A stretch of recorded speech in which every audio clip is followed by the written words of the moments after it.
Cyclone had always hated humans. Sure, he had once had a trainer for a period of time, but he had put up with it because the trainer could provide him with things he needed which he could not get anywhere else. An evolution stone, to name one such thing.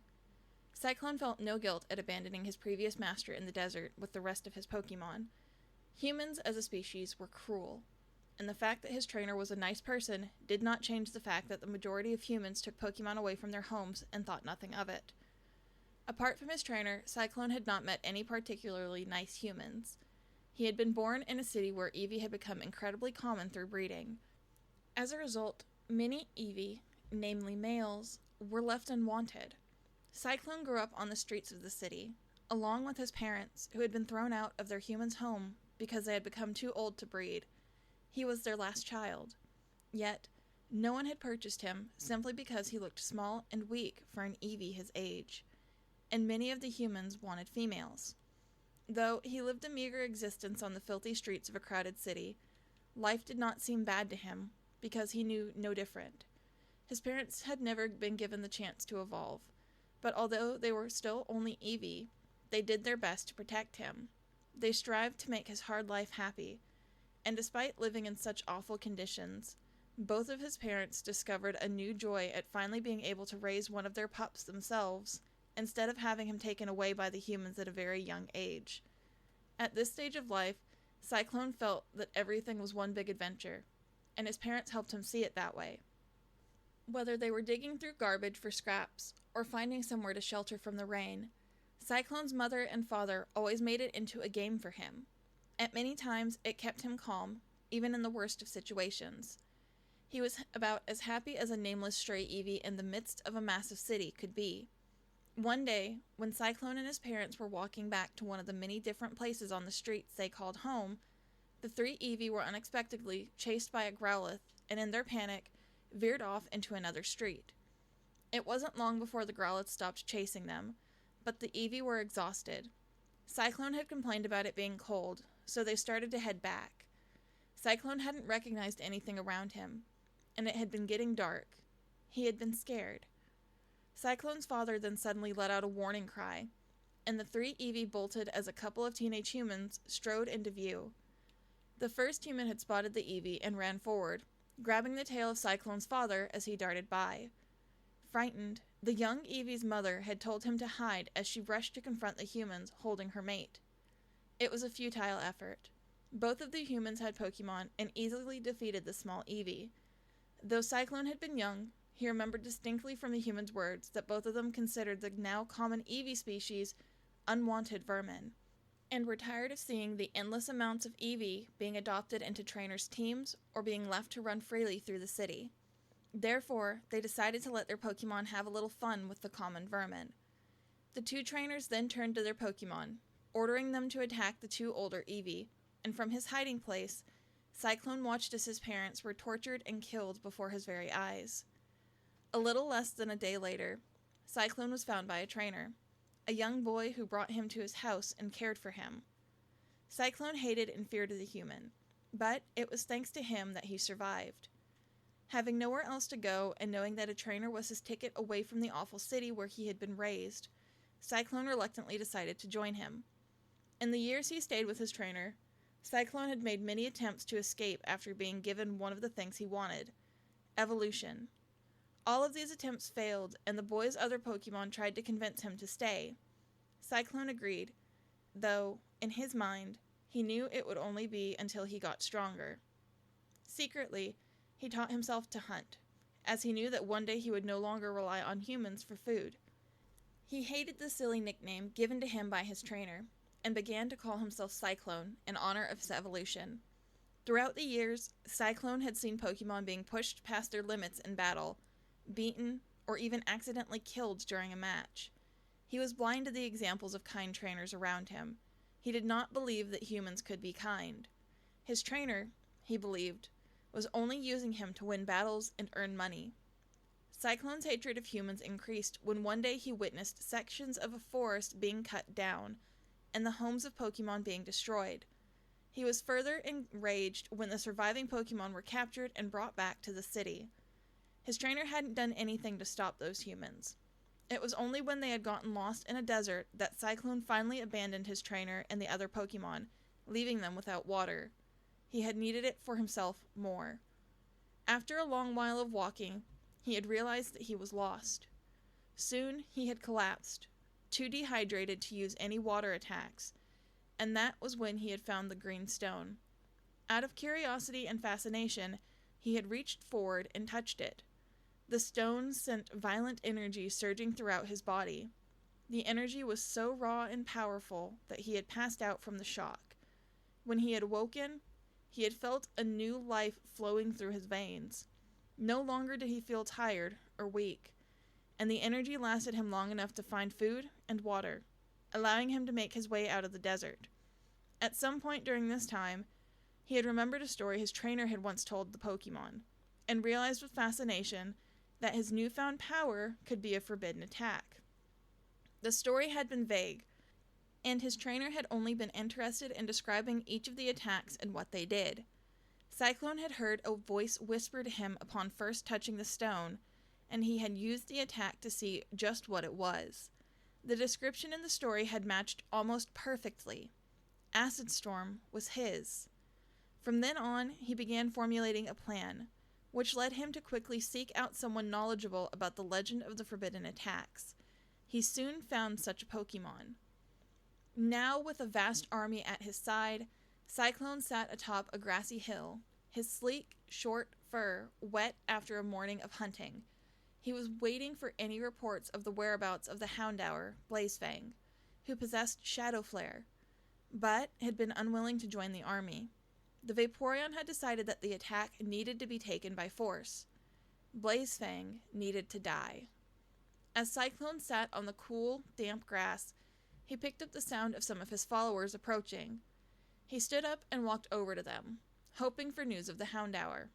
Instead, the Tyranitar he had appointed to watch one of the cave's exits threw a wounded Scyther at his feet. Cyclone's eyes widened. The Scyther's back and arms had been burned horribly, leaving flesh and muscle exposed in some places. The Vaporeon stood staring, but he hid his disgust well, retaining his usual calm and emotionless expression. "Why have you brought this Scyther here?" he asked, his voice betraying the faintest hint of annoyance. "Scyther aren't prey, and this one is no use to us as a fighter. Unless he has a good reason to be here, throw him into the canyon, and tell me what you found by the cave." "Oh, he has a good reason to be here, all right." The female Scyther, a Pokemon whom Cyclone already greatly trusted, and who was called Silverbreeze, told him with a smile on her face. He was part of the group that the Houndour went into the cave with. A Pokemon led him out of the cave, so we know that the cave Pokemon are helping them. He ought to know where the others, and Blazefang, have gone. Well then, good job," Cyclone complimented, the faintest hint of a smile crossing his face. "But, let me guess, he wouldn't tell you anything, so you brought him here." "Yes, Cyclone," Silverbreeze replied respectfully. "Oh, but you'll soon get him to talk, right?" the Tyranitar asked, giving the motionless Scyther a small kick. Stormblade groaned and tried to move away. Cyclone regarded Stormblade as if he were some particularly dirty piece of filth. The Vaporeon turned to Silverbreeze. "Get Solus," he ordered. "And you," he added to the Tyranitar. "Bring anyone from the army who isn't on duty here as well." Not wanting to question him, Silverbreeze and the Tyranitar ran off.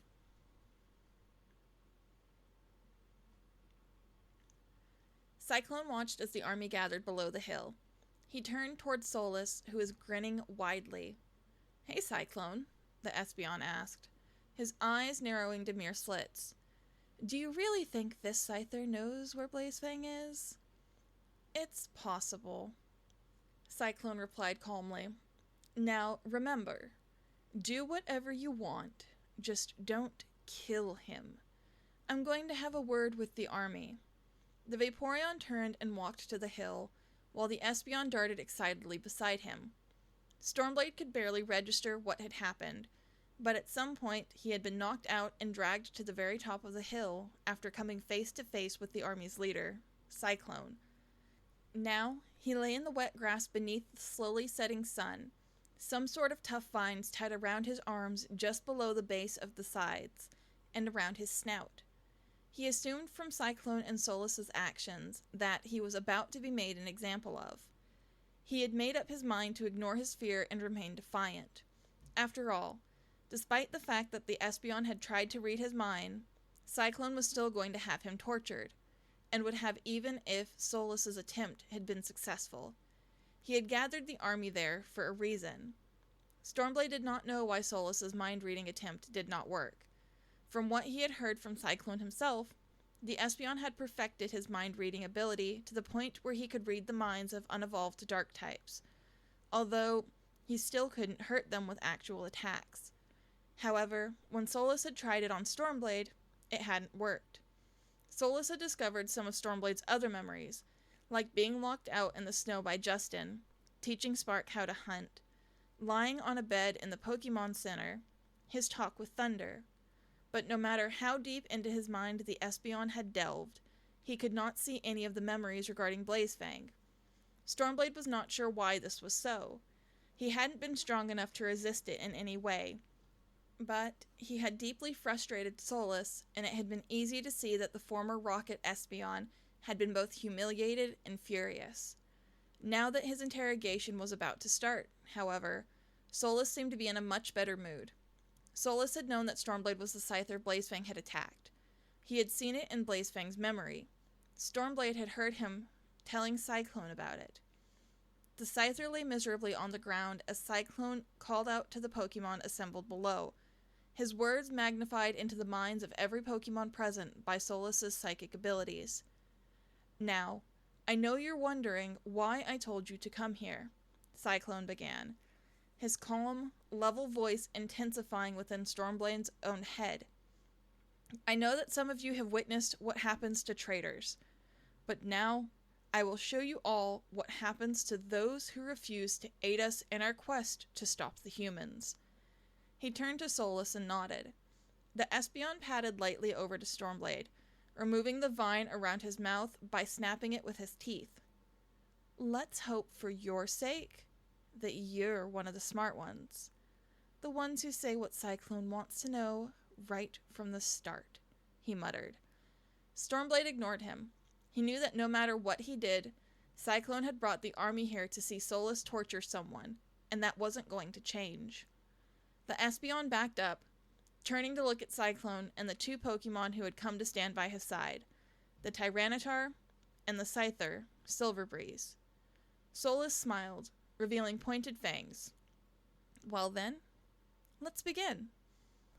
Stormblade jerked back as some sort of very intense, white-hot, pulsating pain filled his head, and he thrashed in agony, gouging the grass and earth with his scythes as he did so. It felt as if some powerful fire type was shoving long, red-hot claws deep into his head. As he struggled on the ground, he caught a fleeting glimpse of Solus standing rigidly as if in deep concentration, his eyes a fiercely glowing blue light. All at once the pain stopped. Stormblade gasped for breath, looking up as Solus approached him. "So," the Espeon started casually, his eyes returning to their normal black, "where is that Houndour?" "Lie," Stormblade thought frantically to himself, trying to think of something convincing. A wave of agonizing pain rushed through his head again, though this time it was gone almost as soon as it had started. "No, lying wouldn't be a good idea," the Espeon snarled. "Tell us the truth." Stormblade hesitated, and the memory of the others waiting at the side of the underground lake came involuntarily to the front of his mind. Solus made no move or response other than a frustrated growl. He couldn't read the memory. "I know I can't read it," Solus shrieked in response to Stormblade's confused thoughts, his claws digging into the ground in rage. "But I know that you know it. Where is he?" Several of the Pokemon watching below exchanged confused glances with each other and shifted nervously, hoping the Scyther would tell Solus. Some wanted the Houndour to be a part of the army as much as Cyclone did, and others simply didn't want to watch this anymore. "I can tell what you're thinking," Solus told Stormblade angrily. "You're afraid to tell because you don't want your friends in danger. Don't want Cyclone to have the attack. Well, let me tell you, you don't have a choice." Stormblade shrieked as the pain returned, twice as intense. "Tell us," Solus roared, but the Scyther could barely hear him over the pain that filled his head and mind. Forcing away all other thoughts, he couldn't hear Solus anymore. In fact, he could no longer tell if he was still screaming, or if he was really only screaming in his mind. Nothing he did lessened or worsened the agony. It was just one steady stream of constant pain. Once again, the pain suddenly stopped, and Stormblade was left lying shivering on the ground. Through this dazed vision, the Scyther could see Solus's lithe form approaching him. "Well?" the Espeon asked, looking at him through blazing, violet eyes.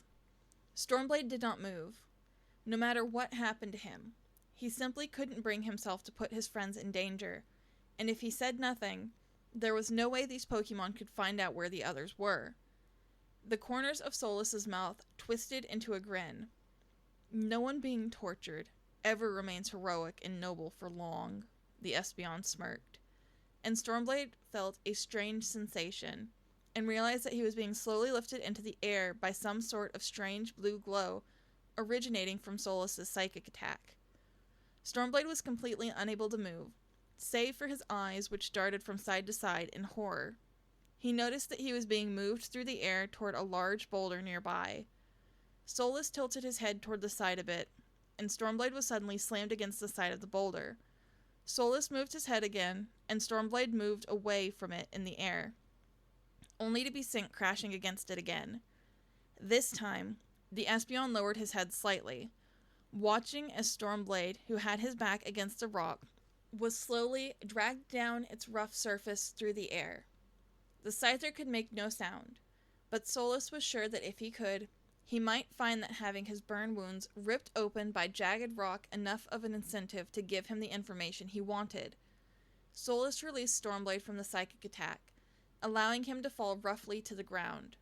The rock beside him was flecked with the Scyther's blood. Some of the watching Pokemon either looked away or looked down at the grass as Solus walked over to the cringing bug type. Stormblade could feel some blood running down his back, and he lay gritting his teeth together, trying not to make any sound. "Are you ready to give us the answer?" Solus asked him. "Yes," Stormblade gasped.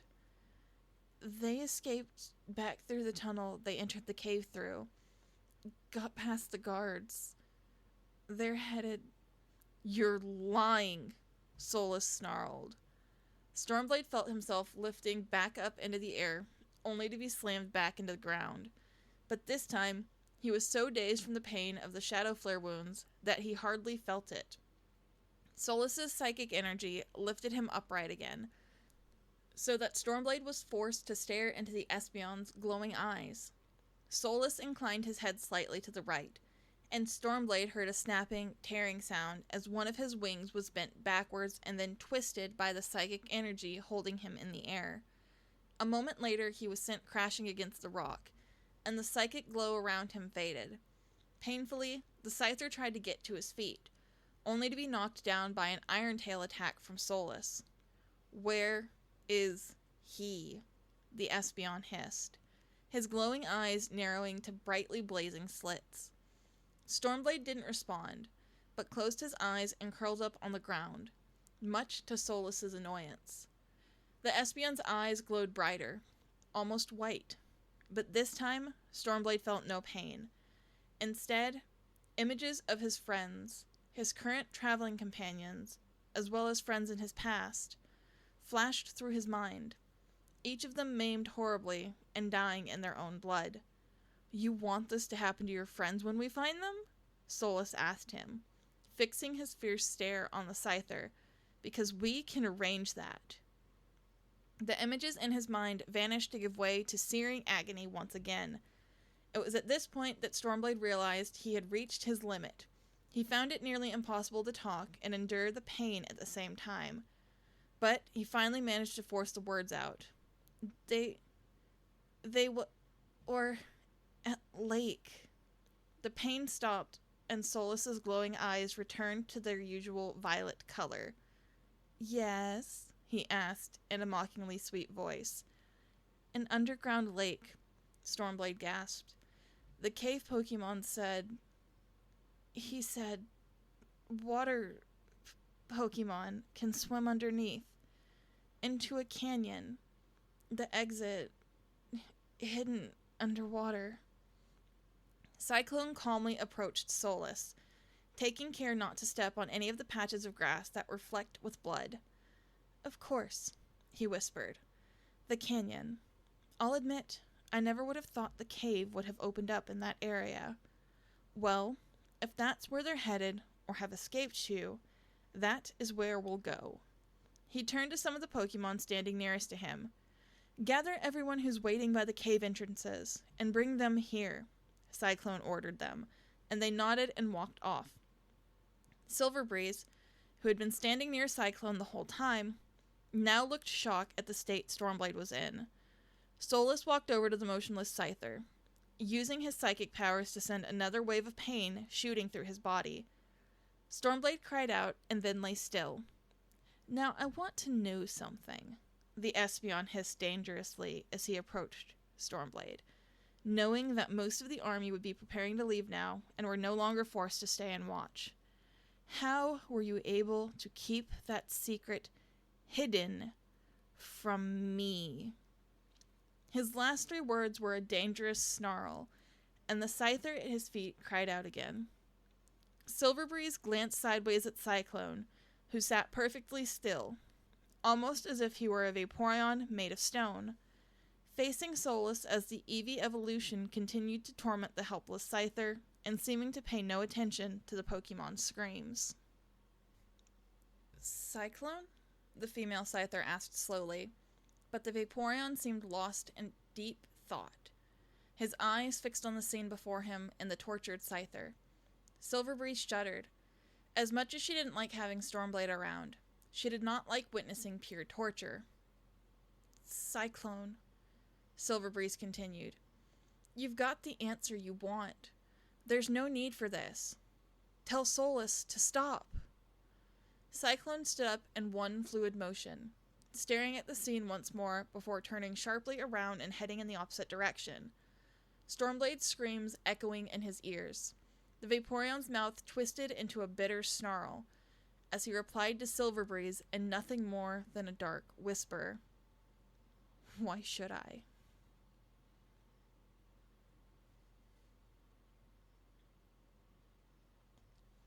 By nightfall, Snowcrystal and her friends had stopped to rest. They had not traveled far, and had stopped early so as to get a lot of rest for the journey ahead. Snowcrystal curled up against Redclaw's fluffy tail, looking at the Arcanine with her blue eyes. Do you think we'll find Articuno soon? She asked. Maybe so, Redclaw told her calmly. I'm sure that when we do find him, he will be more than willing to help you and your tribe. Snowcrystal smiled and lay down, feeling exhausted. It was so nice to be able to relax after all that had happened. And when Stormblade caught up, it would be easier for him, too. As the others were getting ready to sleep, Wildflame snuck away from the group, following Blazefang's scent. She found the Houndour easily. Blazefang was curled up beneath a clump of ferns, not noticing her presence. He looked small and afraid. He was no longer the ruthless leader he had started to become when he was in charge of the pack. Blazefang, Wildflame whispered, and the Houndour sat up suddenly, startled. What is it? He said quickly, glancing to see if the others were around. Wildflame sighed. What are we going to do now? She asked. We have no idea where. Boneclaw and the rest of the pack joined Cyclone, Blazefang interrupted. I think he must have promised them help either finding Articuno or driving the growlithe away. I'm not sure. I don't know what to do. Maybe Articuno will be strong enough to drive that army away, Wildflame whispered back. After all, he is a legendary. We can still help the tribe, Blazefang. We just need to stay with this group and try to... Articuno can't help us, Blazefang growled suddenly, and Wildflame was taken aback. Why not? She asked. He just can't, Blazefang growled, and Wildflame could tell that he didn't want to say more on the matter. We don't know if he can stop them for sure, Wildflame went on, still very confused by Blazefang's reaction. But for now, we must stay with the others if we're going to make it through all this. If you want, I can try to convince them to really let you into their group. They'd never trust me, Blazefang muttered bitterly. We won't get anywhere if we don't work together, Wildflame replied. Maybe we ought to help the growlithe. We can work something out between both the tribes. Articuno doesn't need to take sides. Blazefang sighed. I suppose working something out would be best. But we can't rely on Articuno, he replied. I know we don't know where he is, Wildflame said quietly, thinking that she knew why he was doubting. But we can at least try. Articuno can make it so that both tribes have enough territory and prey. She paused, but Blazefang did not respond. Look, everyone in this group has two things in common. 1, they want peace in one way or another. And 2, they don't want the forbidden attacks to fall into Cyclone's paws. Working together is our best option. I can try to convince them to give you another chance. Blazefang merely turned away from her, his eyes staring blankly ahead. I don't know, he whispered slowly. Wildflame could tell that he wanted to be left alone. Sighing, she turned and headed back to the others. Okay, you can decide, but I'll make sure that none of them try to bother you, especially that Jolteon, she added with a smile, as she padded slowly away, leaving Blazefang to his own thoughts.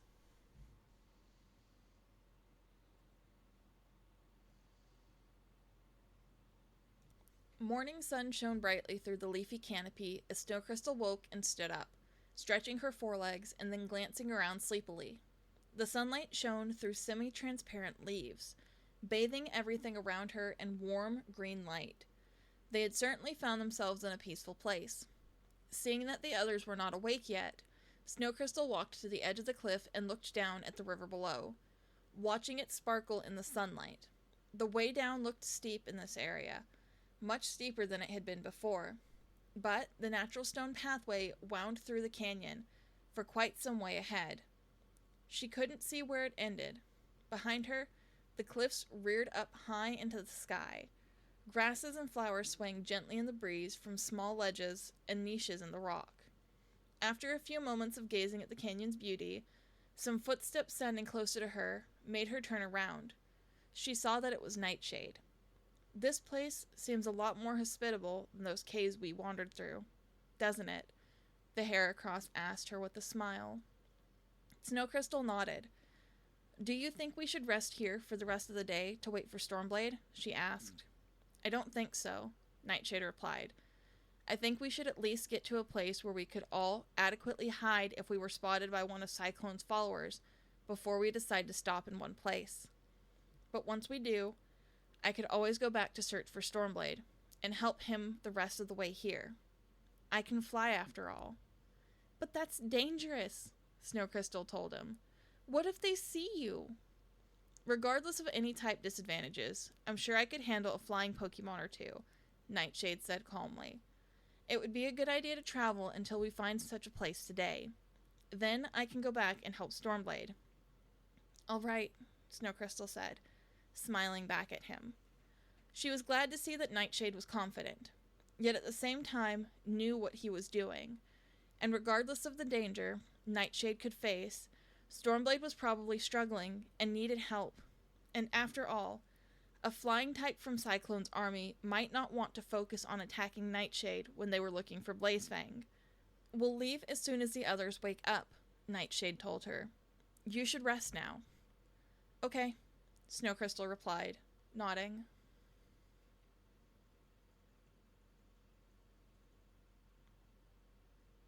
It was still morning by the time the group began traveling again.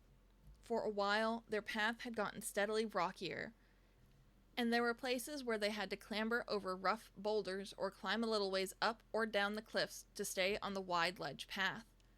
Spark and Rosie had difficulty climbing some of the rocks and had to receive help from the others.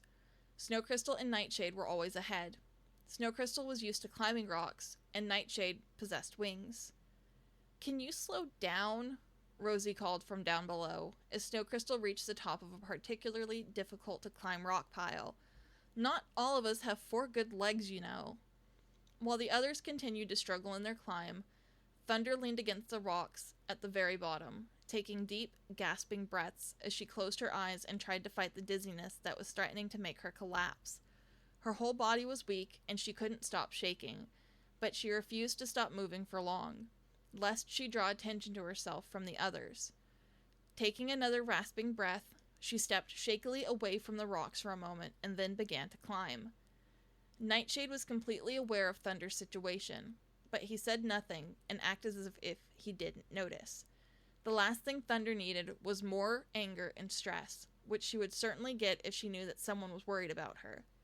All the same, he allowed the group to take breaks often, claiming that everyone needed to rest, and Thunder never made any objections.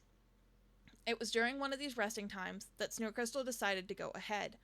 She walked a little further and soon noticed with dismay that they would all have to climb up the rocks forming the side of the cliff face that stretched far above them for a while in order to carry on. When she came back and reported the news, the only Pokemon eager to keep going were Wildflame and Nightshade. Spark and Rosie felt discouraged, and Blazefang, who was still exhausted, muttered something angrily under his breath from where he stood at a distance away from the others.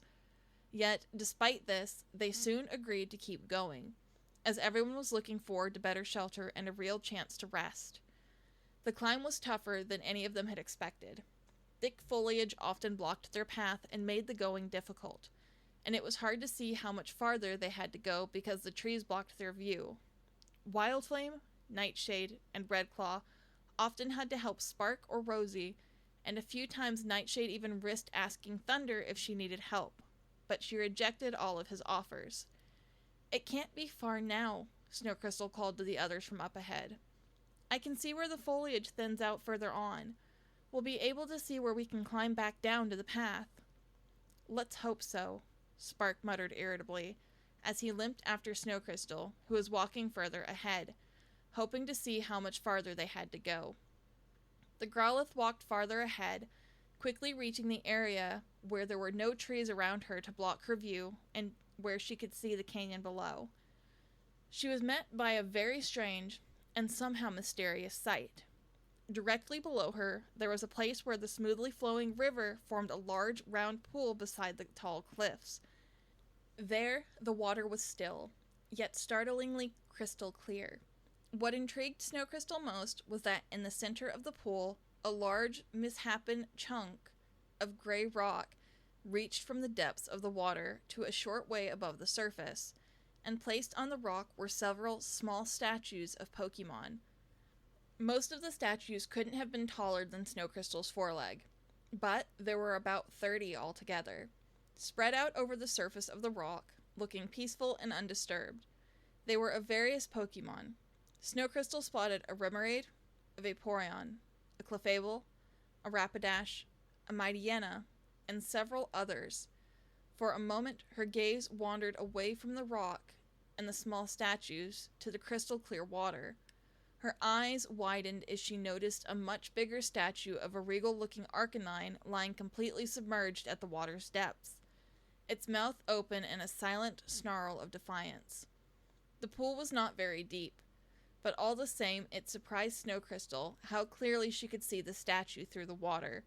She couldn't tell exactly, but it looked at least 4 times as big as she was.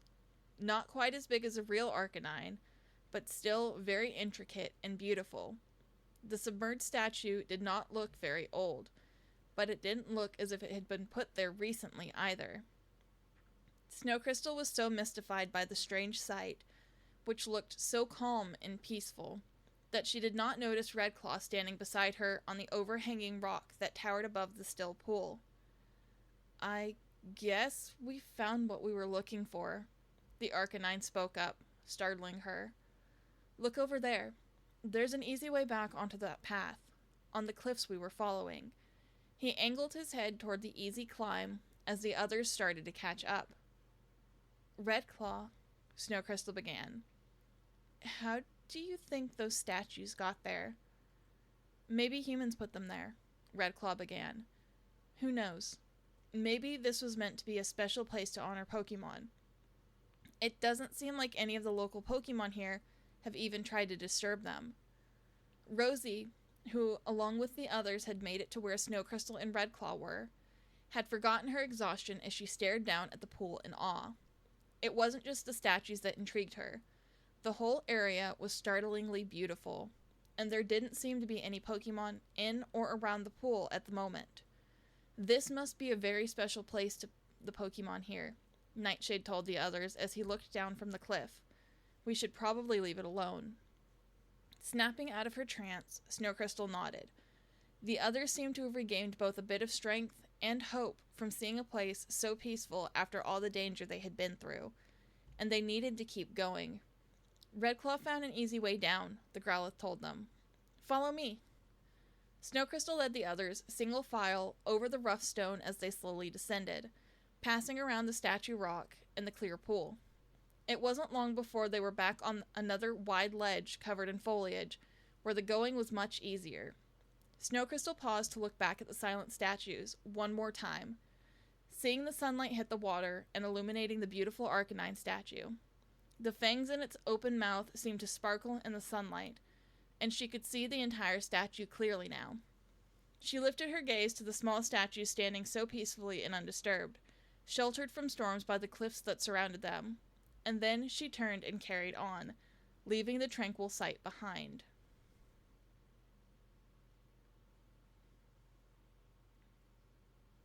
They hadn't been walking for long when Nightshade realized that something was wrong. He had a strong feeling that he and the others were being watched, and not by particularly friendly Pokemon either. The Heracross kept his suspicions quiet, for he did not want the unseen strangers to realize that he had noticed anything before he could find out more about them. His eyes darted from side to side as he walked, noticing almost every faint rustle of leaves or bushes. Blazefang noticed his odd behavior and watched him, confused.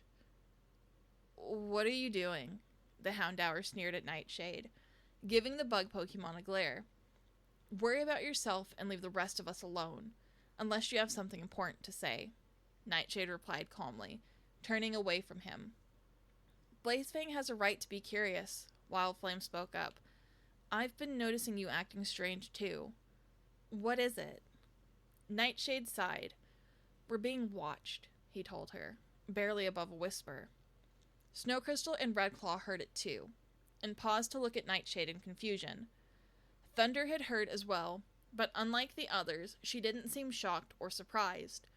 Snowcrystal opened her mouth to question either her or Nightshade, but several fierce cries that seemed to come from everywhere around them at once stopped her from saying anything.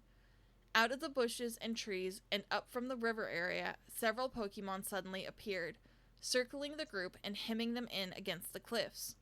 There were about 12 of the strangers, and they were all of various species, types, strengths, and sizes, but they were all predator Pokemon and seemed to belong to a tribe of some sort. Thunder's eyes blazed, and she took a step forward as if about to attack, but Redclaw stood in her way, looking at her pleadingly.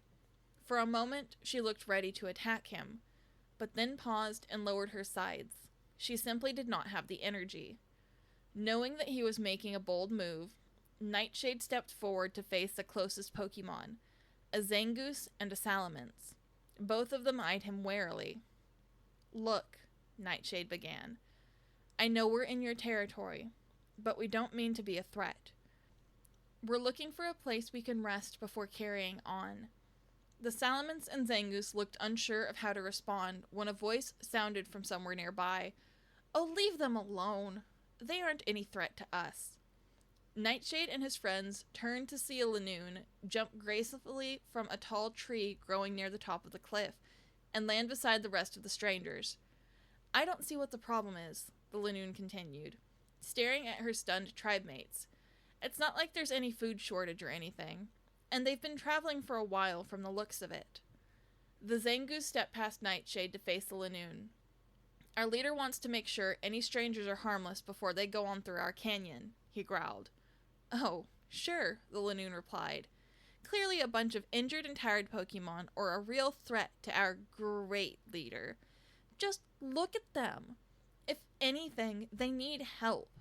And at least the Heracross knows how to be polite, unlike you." Taken aback, the Zangoose faced the travelers again. He looked uncertain. "But our leader has allowed us to help others in the past," the Lanoon continued. "And I thought that was one of the duties of our tribe, to help those in need." "That was one of the old duties," the Zangoose growled. But seeing that some of his companions were agreeing with the Lanoon, he relented. "Fine," he muttered. "We'll take them to the tribe, but don't get mad at me if our leader rejects them." "If he wants to stay leader, he won't," the Lanoon replied sharply. "It is the leader's duty to allow the tribe to help others, and to help as well." "Maybe so," the Zangoose replied, "but the leader only helps when he sees fit, and I don't see what this little group of travelers could do for us. And as for him staying leader, well, he certainly won't be giving up the position anytime soon, and there are many who support his ways, as I do." The Lanoon's eyes narrowed. "Maybe not, but if he wants the respect of half the tribe, he'll help them." She turned to the travelers, who all looked either confused, worried, or both. "Follow me," she told them. "We'll take you to a place where you can rest."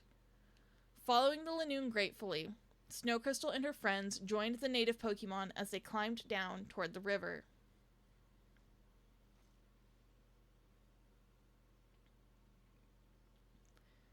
In the early morning light, the place where Cyclone's army had been resting earlier lay desolate after the Vaporeon had gathered his Pokemon together and began undertaking the journey. It was not far, but rounding up everyone had taken time, and Cyclone still needed to find the hidden entrance's specific location. However, once the army had left the area, the local Pokemon, lucky enough to have avoided them, could breathe a sigh of relief. But the army had left one Pokemon behind. Lying half submerged in thick mud at the bottom of a shallow ditch in the ground was Stormblade. Having no further need for him, Solus had simply tossed him there using his psychic powers after the Scyther had finally passed out from pain. Now, Stormblade was completely alone. Apart from two inquisitive Poochyena who approached the ditch curiously, then left after they discovered that he was a half-starved Scyther and not some plump prey Pokemon. All throughout this time, Stormblade lay senseless. It was a while before he woke up. When he finally did awaken, he was so dazed that he was hardly aware of anything around him. His wounds were covered thickly with dry or drying blood, and one of his wings lay limp and broken at his side. For a while, he could do nothing but lay there alone in the mud, but the memory of himself giving away his friends' plans of escape was burned into his mind. He had helped put them all in danger, and though this situation seemed hopeless, he had to warn them. Stormblade's first few attempts to stand up failed, and instead, he was forced to crawl slowly through the mud and up and out of the shallow ditch. Several times the pain made him stop or suddenly scream in agony, but he forced himself to keep going until he made it out and onto the grass at the edge of the ditch. Once he felt the grass beneath him, he collapsed, lying still for a long time. However, he knew that he could not just lie there. Pushing himself painfully upright, Stormblade lurched forward, nearly stumbling to the ground and stopping his fall by digging his sides into the soft earth. Even though every instinct within him was screaming for him to lie down and not move, he forced himself to keep going, hobbling painfully and awkwardly on all fours, following the traces of Cyclone's army, which would lead him to the canyon.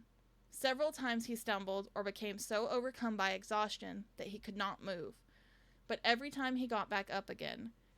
He needed to find his friends before Cyclone did, and he knew he had to keep going, no matter how slim his chances of getting to the others were. In his confused state, he had no way of telling how far ahead Cyclone's army would be by now. He only knew one thing. He was going to find his friends and warn them, or die trying.